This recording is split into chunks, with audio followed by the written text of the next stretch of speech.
मेरा नाम अजय गुप्ता है।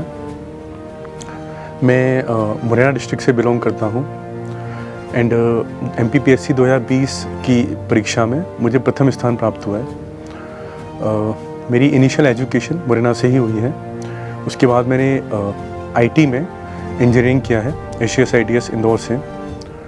उसके बाद मैंने एज ए सॉफ्टवेयर इंजीनियर लगभग 3 साल के लिए काम किया है। Then after I started preparing for the civil services and finally मुझे फिर 2018 से मैं एज ए DSP कार्यरत हूँ और फिर फाइनली ये 2020 में मेरा एज ए डिप्टी कलेक्टर चयन हुआ है। निश्चित तौर पे काफ़ी डिफरेंट था, थोड़ा सा डिफ़िकल्ट भी था, लेकिन मुझे ऐसा लगता है कि एक व्यक्ति जो होता है वो कई सारे रोल्स प्ले करता है अपनी लाइफ में। जैसे वो स्टूडेंट होता है तो स्टूडेंट का रोल प्ले कर रहा है, या फिर उसकी शादी हो जाएगी तो हो सकता है एक हस्बैंड का या वाइफ का रोल प्ले करे। तो उसी तरह से जब हम सर्विस में हैं तो हम सर्विस का रोल प्ले कर रहे हैं। मैं एज ए DSP अपना रोल प्ले कर रहा था, लेकिन जब मैं यहाँ पे तैयारी कर रहा था या फिर मैं मॉक इंटरव्यूज़ दे रहा था या फिर मैं मेंस की तैयारी कर रहा था, तो फिर मैं एज ए स्टूडेंट अपना रोल प्ले कर रहा था। और स्टूडेंट के रोल का बहुत महत्वपूर्ण पार्ट है कि जो भी टाइम आपके पास अवेलेबल है वो आप एग्ज़ाम की तैयारी में दें, पूरे तन मन धन से उसको परस्यू करें आप अपनी जो भी एक्टिविटी कर रहे हैं उस पर्टिकुलर टाइम ड्यूरेशन में।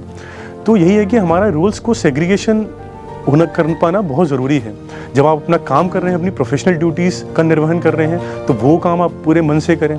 और जब आप तैयारी कर रहे हैं तो जिस पर्टिकुलर टाइम ड्यूरेशन में आप तैयारी कर रहे हैं तो वो भी काम आपको पूरे अपने मन से करना चाहिए।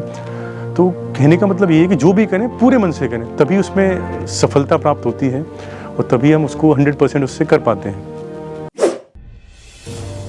बिल्कुल, जो मेरी अचीवमेंट है अभी, उसमें निश्चित तौर पे कौटिल्य एकेडमी और श्री सिद्धांत जोशी सर का बहुत महत्वपूर्ण योगदान है।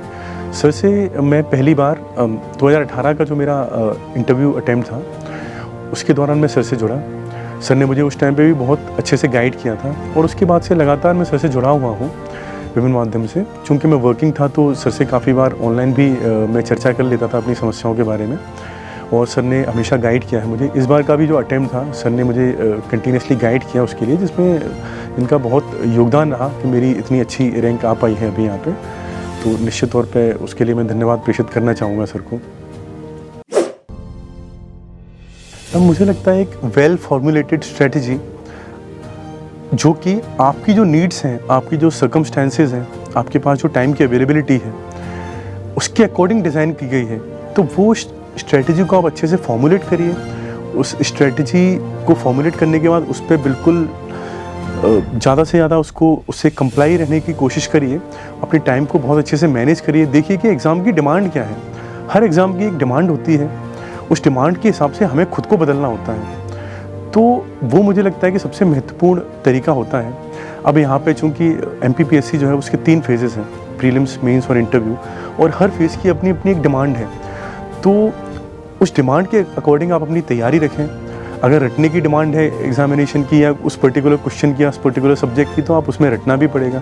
अगर उसकी डिमांड ये है कि कॉन्सेप्चुअल अंडरस्टैंडिंग होनी चाहिए किसी टॉपिक की, तो वो भी उस तरीके से हमें वो अप्रोच करना पड़ेगा। अगर डिमांड है कि किसी इंटरव्यू में कि हम अपनी पर्सनैलिटी को इस तरह से दिखाएं कि हम एक मल्टी डायमेंशनल थिंकिंग रखने वाले पर्सन हैं, तो वहाँ पे उस तरीके से हमें अपनी प्रिपरेशन को अप्रोच करना पड़ेगा।